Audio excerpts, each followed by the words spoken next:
इस संसार में आपने व्यक्ति देखे होंगे, कोई धन का अहंकार दिखाता है, कोई पद का अहंकार दिखाता है,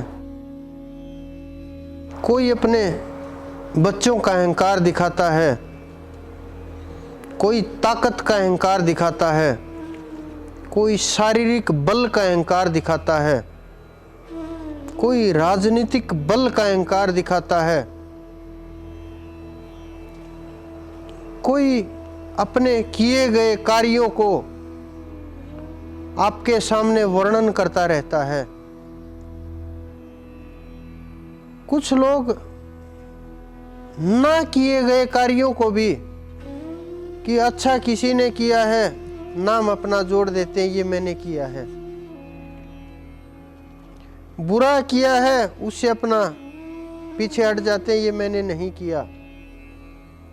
कुछ लोग इस प्रकार के होते हैं जो हत्या करके भी नहीं सोचते और उसको श्रेष्ठ कर्म मानने लगते हैं।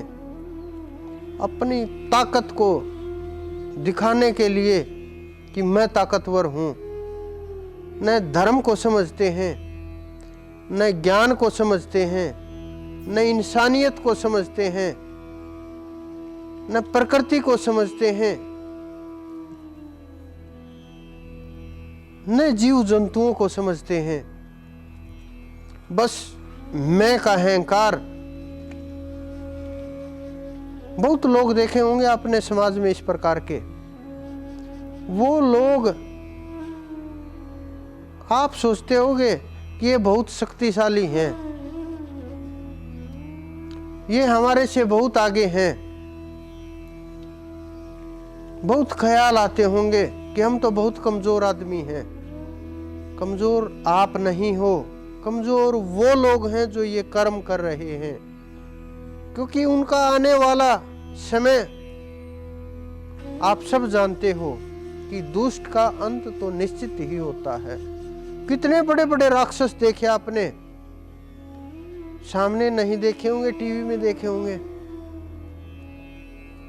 इतिहास में देखे होंगे, पुस्तकों में देखे होंगे, चित्रों में देखे होंगे। सब के सब नष्ट हो गए, सबका अस्तित्व मिट गया। जो जितना बड़ा राक्षस था उतनी ही दुर्गति से उसका विनाश हुआ। तो ऐसे असुर बुद्धि वाले लोग, दुष्ट बुद्धि वाले लोग,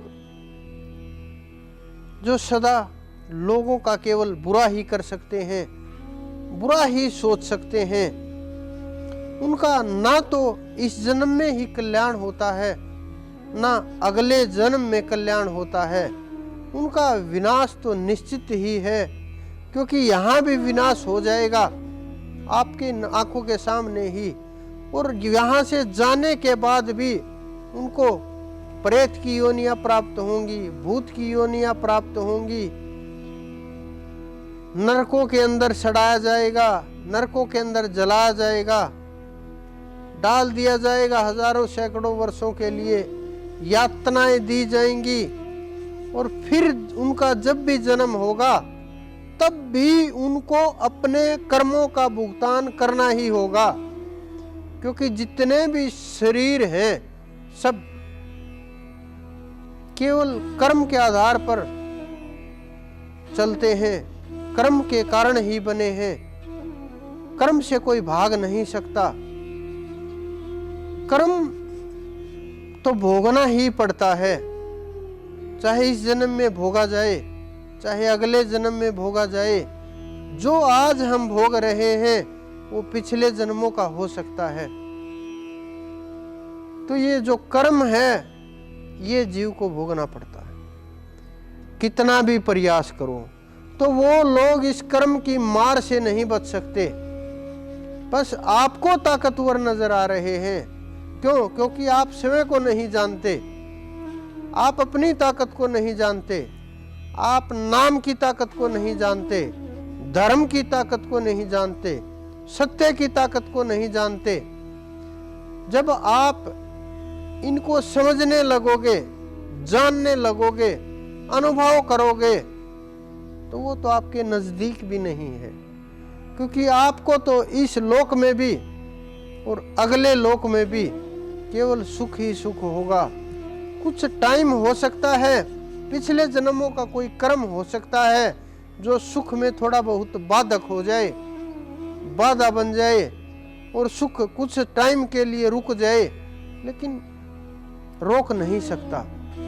कुछ दिनों बाद फिर बदल जाएगा, उसका विनाश निश्चित है, उसको विनाश को कोई रोक नहीं सकता।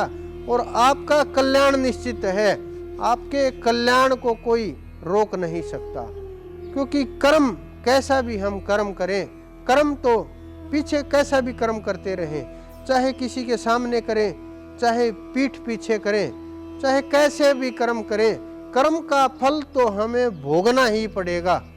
कितना भी बचने का प्रयास करें, कितना भी भागने का प्रयास करें, न हम अपने कर्म से बच सकते हैं, न हम अपने कर्म से भाग सकते हैं।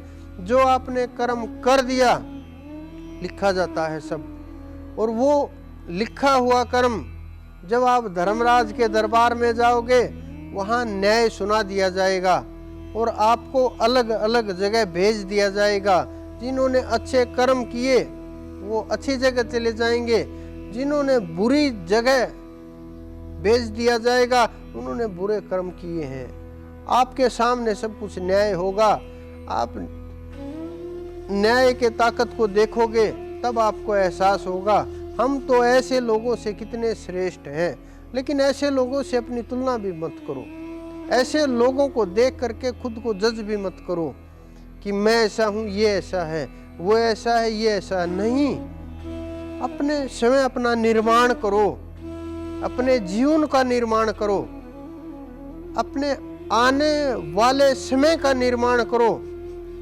और जब आप निर्माण करोगे, आपके अंदर निर्माण की ऊर्जा होगी, तो यह आत्मा धीरे धीरे जैसे नदी पहाड़ से चल करके सागर में चली जाती है, उसी प्रकार से ये आत्मा धीरे धीरे उस परमात्मा तक पहुंच ही जाएगी, जब आप प्रयास करोगे तो सत्य के मार्ग पर चलने के लिए।